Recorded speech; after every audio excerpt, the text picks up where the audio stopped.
Hoje eu irei falar apenas sobre a fidelidade da pregação da palavra. Vamos ler esse texto. Eu convido os irmãos a se colocarem em pé mais uma vez. Epístola de Paulo aos Gálatas, capítulo 1, versos 6 até o 9.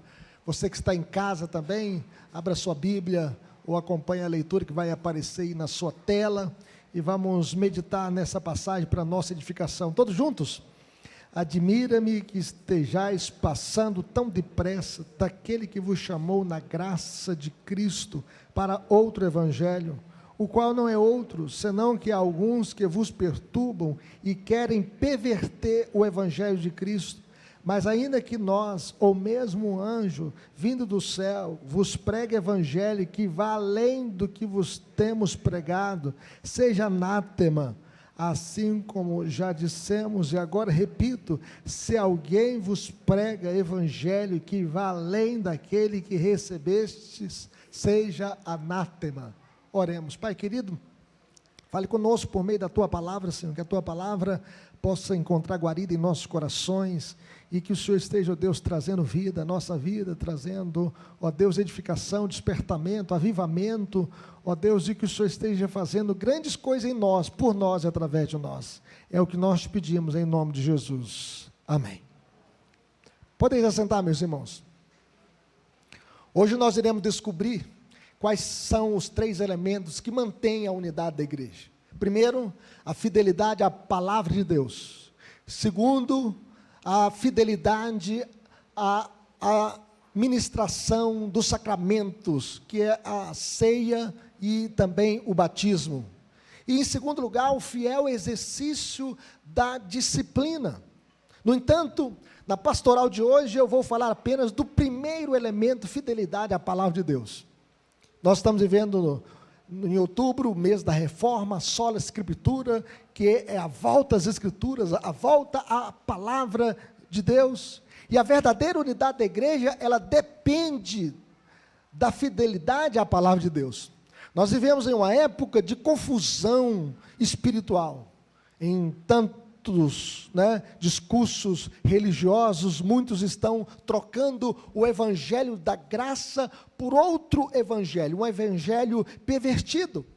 Há o evangelho da teologia da prosperidade, que promete riquezas, você é filho do rei, você tem que comer o melhor desta terra, você não pode sofrer, você não pode adoecer. Há o evangelho liberal que transforma a graça em permissão para o pecado. Você pode tudo, você pode beber, você pode fumar, você pode prostituir, você pode pular carnaval.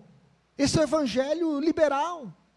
Judas 4 chega a dizer, pois certos indivíduos que se introduziram com dissimulação, os quais desde muito foram antecipadamente pronunciados para esta condenação, homens ímpios que transformam em libertinagem a graça de nosso Senhor Jesus Cristo e negam o nosso único e soberano Senhor Jesus Cristo. Isso é o evangelho da libertinagem, não o evangelho de Cristo, porque a graça transforma, a graça regenera, a graça muda o coração. Mas há o evangelho também das revelações, a busca por novas mensagens, além das escrituras, revelações extras bíblicas, como em algumas igrejas, em todo culto tem que ter revelação. Existe igreja que revela mais do que o New Colo, lembra do New Colo? Então, sempre em busca da nova revelação. Se você sonhou com uma coisa escura, é bruxaria. Se você sonhou com o vermelho, é o sangue de Jesus. Se você sonhou com um pano branco, é pureza. Se você sonhou com uma coisa verde, é esperança. Mas se você sonhou com chifres, é o diabo que vai te tentar a semana inteira. E por aí vai. É sempre a Bíblia e mais a revelação do anjo. Como Joseph Smith, que recebeu a revelação do anjo Moroni, e ele então recebeu um outro evangelho, chamado o Outro Testamento de Jesus Cristo, o livro dos Mormons. Você já viram os Mormons andando pelas ruas? E eles defendem então que o homem pode ter 7 mulheres, eles defendem que o Espírito Santo não é uma pessoa, eles são contra a Trindade. É a igreja do santo dos últimos dias. Surgiu através desta revelação do anjo Moroni. Mas, como nos lembra o apóstolo Paulo, meus irmãos, há apenas um evangelho verdadeiro. Ele é suficiente, perfeito e eterno. A igreja da Galácia, ela estava enfrentando o mesmo problema. Falsos mestres que pregavam que crer em Jesus não bastava. Você precisava ter Cristo mais a lei, Cristo mais as cerimônias do Antigo Testamento. Paulo então reage com severidade, com espanto, afirmando que qualquer evangelho diferente do que ele pregou é maldito, seja anátema. Nas palavras de John Stott, o verdadeiro evangelho é o evangelho da graça, e afastar-se dele é afastar-se do próprio Deus da graça. Se a gente se afastar do evangelho da graça, meus irmãos, nós estamos nos afastando do próprio Deus. A grande ideia dessa passagem é que o verdadeiro evangelho é único, imutável e suficiente. E qualquer outro é fake news, é falsificação, é ruína espiritual. E ao analisar o texto, meus irmãos, nós iremos ver 3 verdades fundamentais sobre o evangelho de Cristo que nós precisamos reafirmar hoje. Em primeiro lugar, as igrejas da Galácia estavam abandonando o verdadeiro evangelho. Veja o que diz o verso 6. Vamos ler comigo? Vai aparecer aí na tela para que você possa ler comigo. Todos juntos? Admira-me que estejais passando tão depressa daquele que vos chamou na graça de Cristo para outro evangelho, o qual não é outro.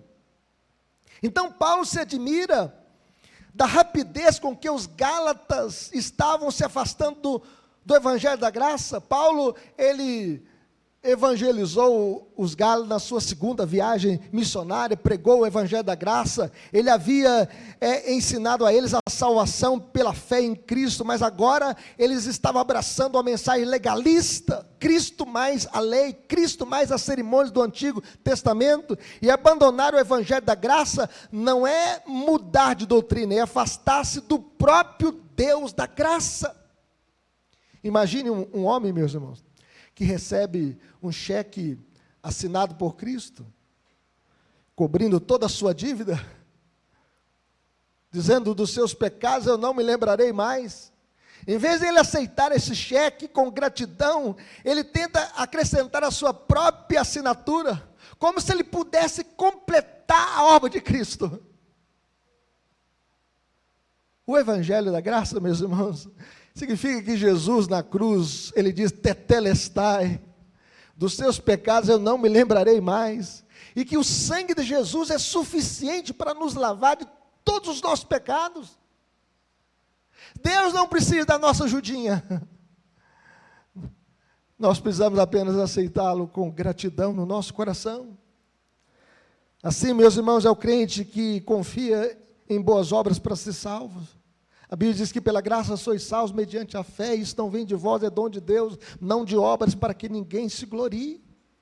Cuidado com qualquer mensagem que exalte o homem, diminua a cruz é suficiente, porque na cruz Jesus pagou toda a nossa dívida, e rasgou o escrito de dívida que pesava sobre nós. A salvação é um dom gratuito de Deus. Quando confiamos em nossa justiça, nós construímos um outro evangelho, e este evangelho não salva. Este outro evangelho é um evangelho falsificado, pervertido. Mas em segundo lugar, meus irmãos, os falsos mestres estavam pervertendo o evangelho da graça. Paulo diz que há alguns que vos perturbam e querem perverter o evangelho de Cristo. Outro evangelho não existe. Todo falso evangelho é escravidão, tira a liberdade do evangelho e anula a graça. Segundo Calvino, ele diz que a perversão é pior do que a corrupção. E quando a glória da justificação é atribuída a outrem, o Salvador perde o seu lugar. O que é justificação? Justificação é o ato pelo qual Deus nos declara justos pelos méritos de Cristo. E a Bíblia diz: justificados, pois mediante a fé temos paz com Cristo, por intermédio de nosso Senhor e Salvador Jesus. Lutero, o grande reformador do século XVI, ele diz o seguinte: é ou a graça ou a lei. Mesclar as duas é eliminar inteiramente o evangelho de Cristo. A lei, meus irmãos, é apenas um espelho que revela a sua condição. Todos nós que saímos de casa hoje olhamos no espelho. tanto para escovar o dente, quanto para pentear o cabelo, ou para ver se a roupa está combinando. E você se olha no espelho, o espelho revela a sua condição, mostra como você está. A lei é assim, a lei revela a nossa condição, todos pecaram e carecem da glória de Deus. A lei mostra que você não pode salvar a si mesmo, que você precisa de um Salvador. Então a lei é um aio para nos conduzir a Cristo, e mostrar que só nele nós temos a redenção. A lei mostra que todos pecaram e precisam de um Salvador. E então a lei mostra que nós devemos correr para Jesus e saber que só nele nós temos salvação. Assim, meus irmãos, como a moeda falsificada engana por parecer verdadeira, um evangelho adulterado, ele soa piedoso, mas é mortal, como veneno, como um chumbim. Um pequeno erro na doutrina da graça transforma a boa nova em jugo de escravidão. Em jugo de escravidão.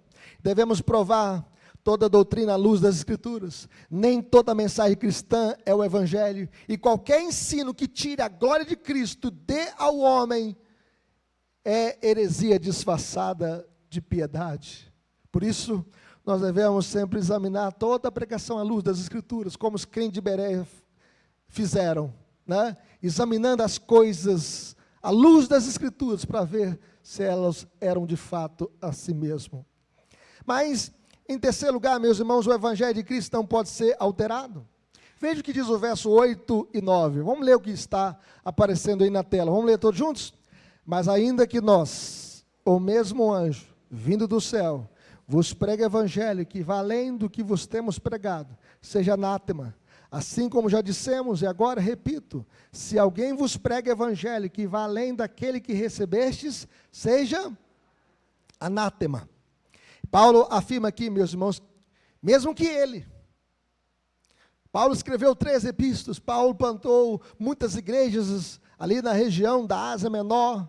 Paulo chegou a ser perseguido e foi preso em Roma por causa do Evangelho, e ele falou assim, olha, se eu pregar outro Evangelho, que eu seja maldito.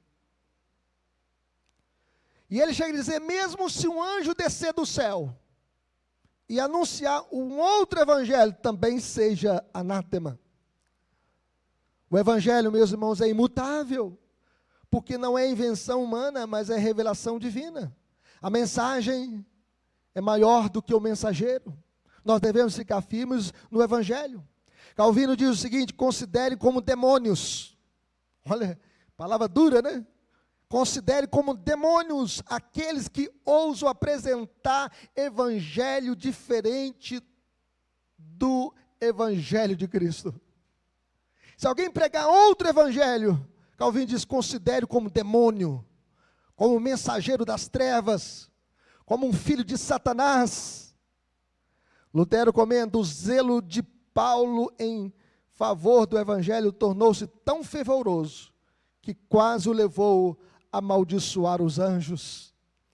Ah, meus irmãos, assim como a receita perfeita não precisa de ingredientes extras, o Evangelho não pode ser melhorado, não pode ser atualizado.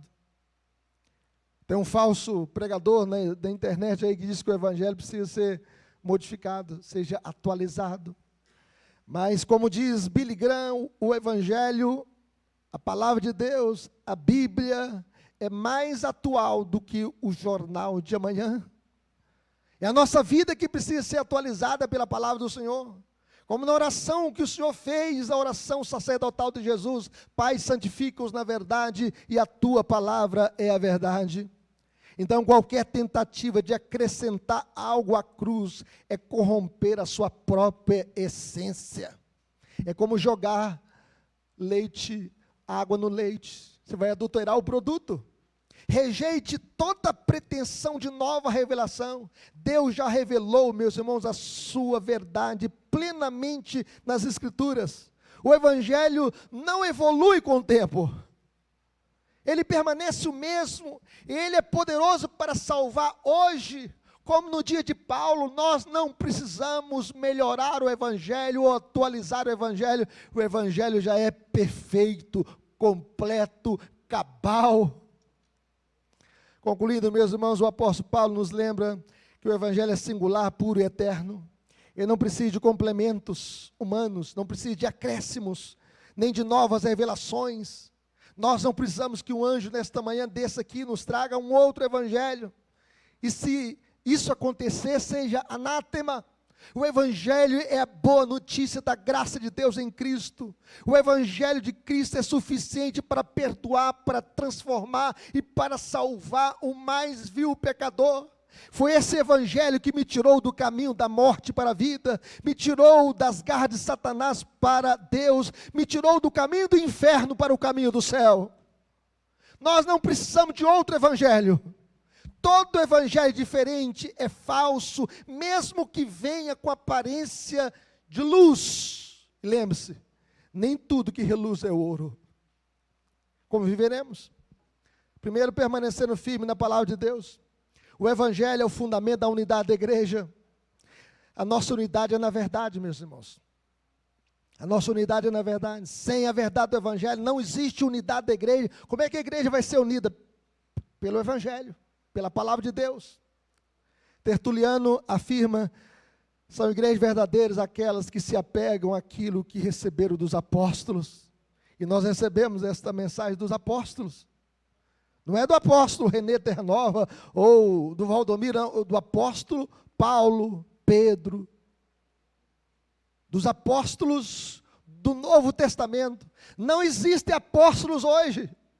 Todos esses que se apresentam como apóstolos hoje são apóstolos falsos. Nós temos os verdadeiros, nós temos a doutrina dos apóstolos, que nós perseveramos na doutrina dos apóstolos. Crisóstomo, chamado Boca de Ouro, ele chega a dizer, desde que as heresias entraram, a verdadeira igreja só pode ser reconhecida pelas Escrituras. Agostinho, um dos pais da igreja que se converteu na Praça de Milão, lendo o Novo Testamento, ele diz, devemos procurar a igreja nas palavras daquele que é a verdade. Então examine a verdade do Evangelho. Como viveremos, meus irmãos, conhecendo profundamente o Evangelho da graça?